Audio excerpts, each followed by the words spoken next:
भारत अगर किसानों का देश है तो वो नदियों का देश भी है।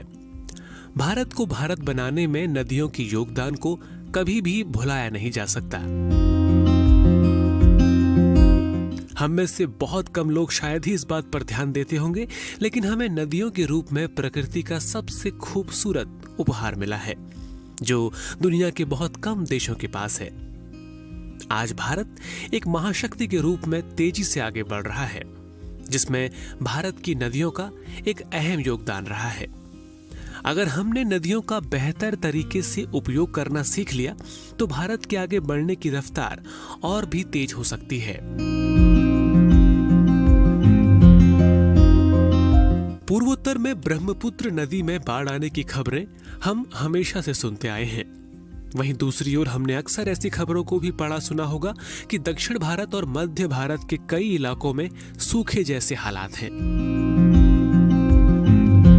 एक ही देश में इतनी विविधता शायद ही हमें दुनिया में कहीं दिखती हो।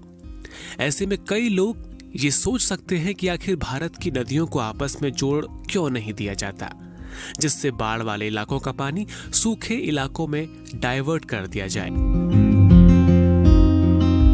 केंद्र सरकार का रिवर इंटरलिंक प्रोजेक्ट कुछ ऐसा ही प्लान सामने रखता है। इसके माध्यम से कुल 30 लिंक बनाने की योजना है, जिससे 37 नदियां आपस में जुड़ सकेंगी।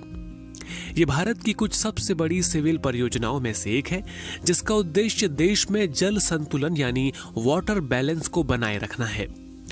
भारत में दुनिया की 18% आबादी रहती है, जबकि दुनिया के हिस्से का केवल 4% पानी भारत में मौजूद है। ऐसे में नदी जोड़ो परियोजना या रिवर इंटरलिंक प्रोजेक्ट भारत में सभी तक पानी को पहुंचाने और इसका सही उपयोग करने के लिए बेहद कारगर साबित हो सकती है।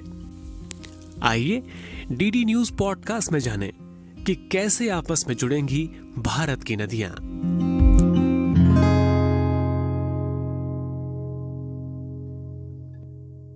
क्या है रिवर इंटरलिंक्ड प्रोजेक्ट?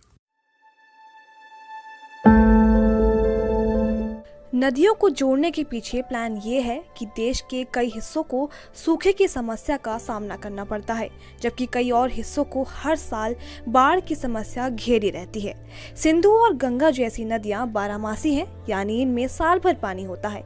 इसका कारण ये है कि बारिश के साथ साथ हिमालय के ग्लेशियरों से भी इन्हें लगातार पानी मिलता रहता है, जबकि भारत में प्रायद्वीपीय नदियां मुख्य रूप से दक्षिण पश्चिम मानसून से अपना पानी लेती हैं और वर्षा पर निर्भर होती हैं।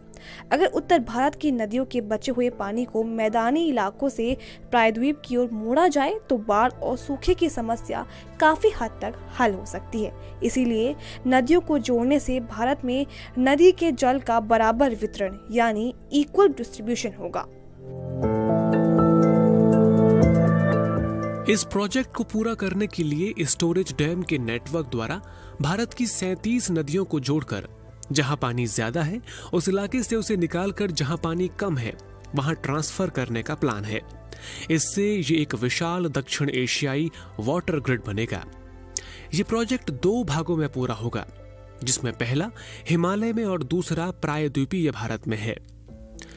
पहले भाग में हिमालय में गंगा और ब्रह्मपुत्र सहित उनकी सहायक नदियों पर स्टोरेज डैम बनाए जाएंगे। इसके तहत गंगा और यमुना नदी को जोड़ा जाएगा।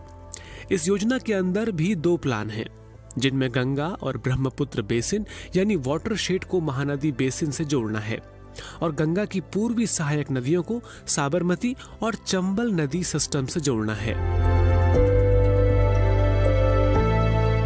इस प्रोजेक्ट के दूसरे भाग में दक्षिण भारत की 16 नदियों को आपस में जोड़ा जाएगा। महानदी और गोदावरी का अतिरिक्त पानी कृष्णा, कावेरी, पेन्नार और वेगई नदियों में डिस्ट्रीब्यूट करने की योजना है। इस प्लान के अंतर्गत 4 लिंकेज सिस्टम हैं, जिसमें महानदी और गोदावरी नदी घाटियों को कावेरी, कृष्णा और वेगई नदी प्रणालियों से जोड़ना है।